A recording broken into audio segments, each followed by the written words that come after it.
one of the topics expected to be discussed at the East African Community Heads of State Summit on Tuesday is the admission of the Democratic Republic of Congo in the East African community.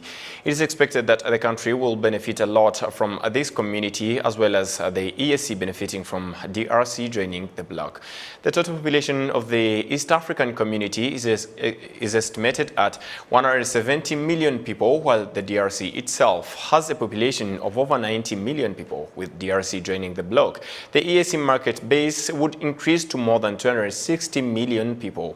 In surface area, the Democratic Republic of Congo is larger than other EAC member states altogether, with an area of 1.8 million square kilometers compared to the 2.4 million square kilometers of the combined EAC member states. Also joining the EAC means the bloc will border and have access to the Atlantic Ocean. Economically, the East African member states have a total economy worth 193.7 billion US dollars, while the DRC alone has a GDP of 50 billion US dollars. This implies that DRC joining the East African community will increase its economy, the economy of the East African community, to more than 243.7 billion US dollars.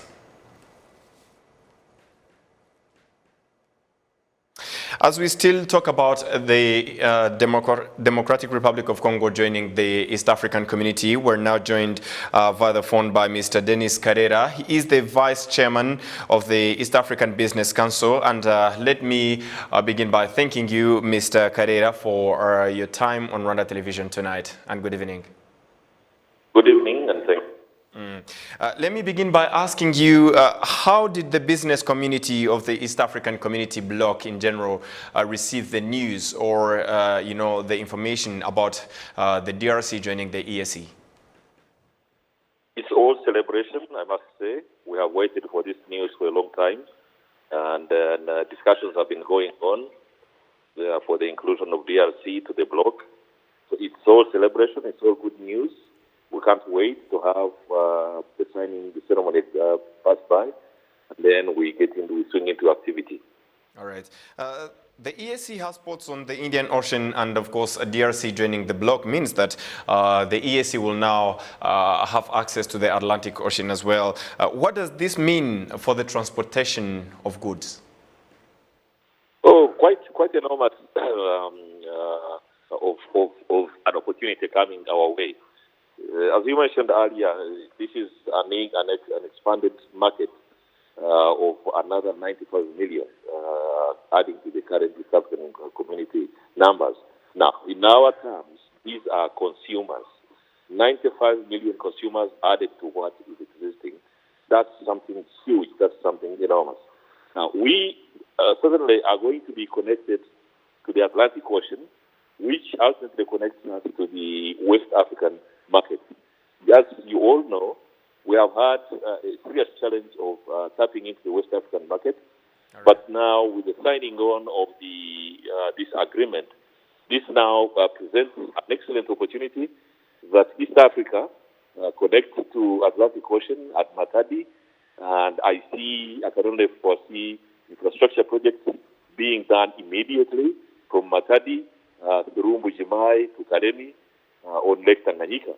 Now, that takes our goods straight to the Atlantic Ocean, up north to the West Africa market and beyond, and goods from that part of the continent coming down via that route. Now, this also opens up lots of other projects. You can imagine how many infrastructure projects will be opening up.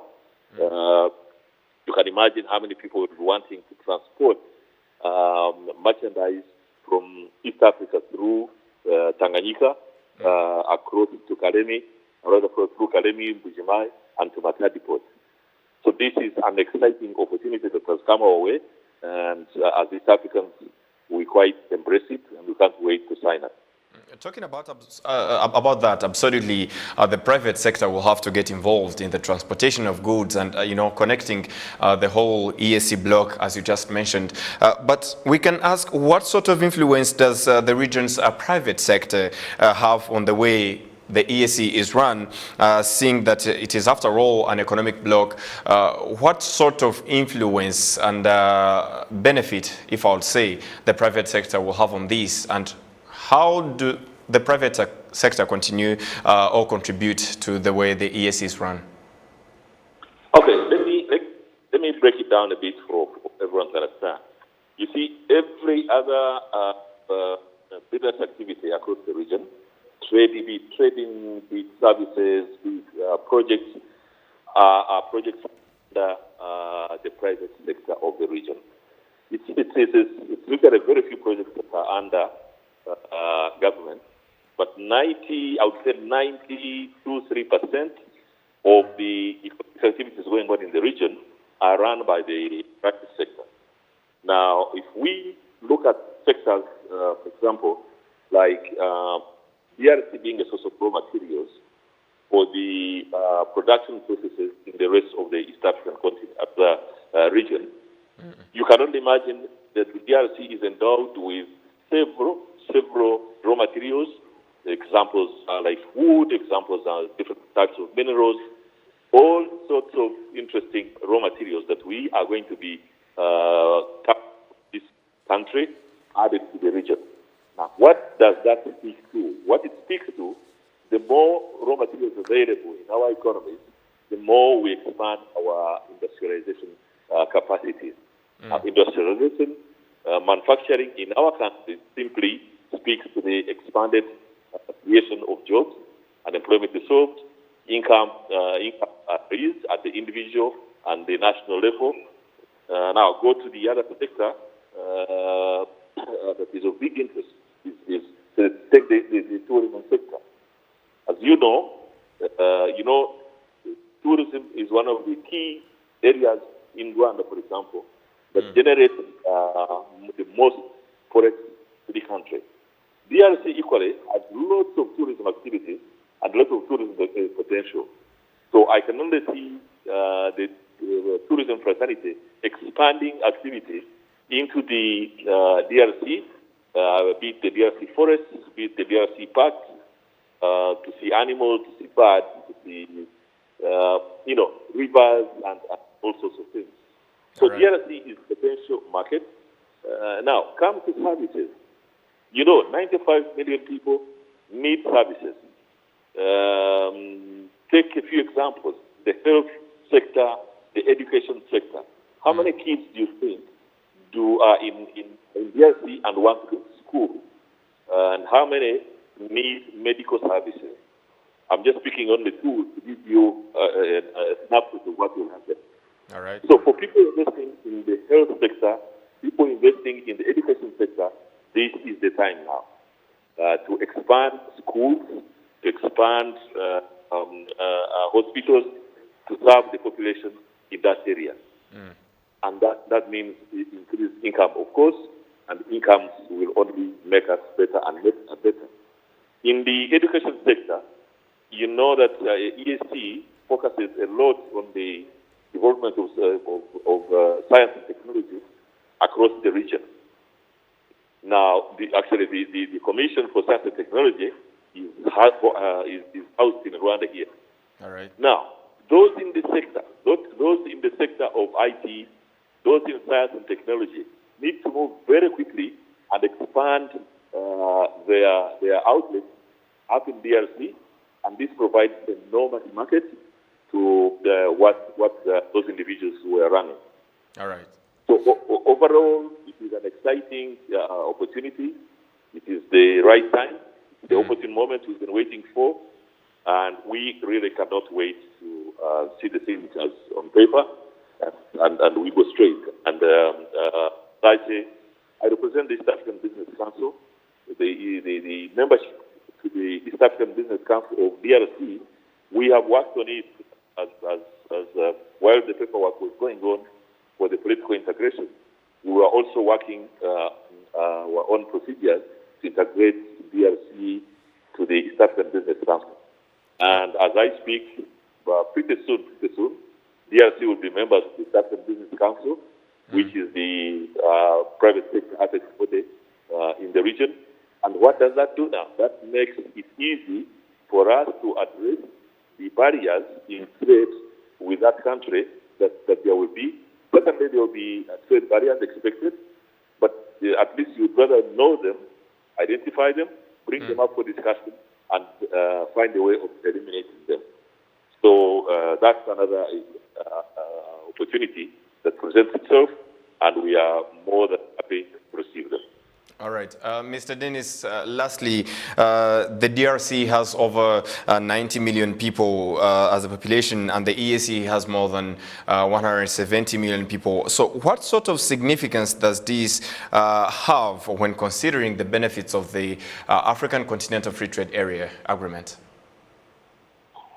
Before I get to that, I forgot one critical point that I must mention. All right. DRC has power capacity of over 40,000 megawatts. Now, Rwanda's electricity needs overall, I don't think exceeds 1,000 megawatts. Now, this country has 40,000 megawatts.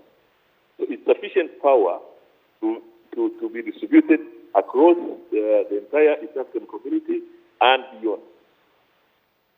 Initially, we were not able to tap into that potential, but clearly, if you follow the patterns of demand for power in the country here, if I take Rwanda as an example, you're aware we've been developing projects of 3 megawatts, 10 megawatts, 4 megawatts by individuals. But now imagine we have potential to tap Yapinga Dam, a resource of from 40,000 megawatts of power. So that is a critical thing. So it will bring the price of power ultimately. These are long-term projects, but certainly expect that we shall have a reduced tariff in terms of power. It will be cheaper and it will be available, because we've had situations where it is not easily available, and what is available is very expensive. All right. Now, talk about the African Continental Free Trade Area. That country, of course, is going now to be open to several people. But of course, the closer we East Africans are to it, the better. And the performance, by the way, of the Continental Free Trade Area will largely be based on trade blocks.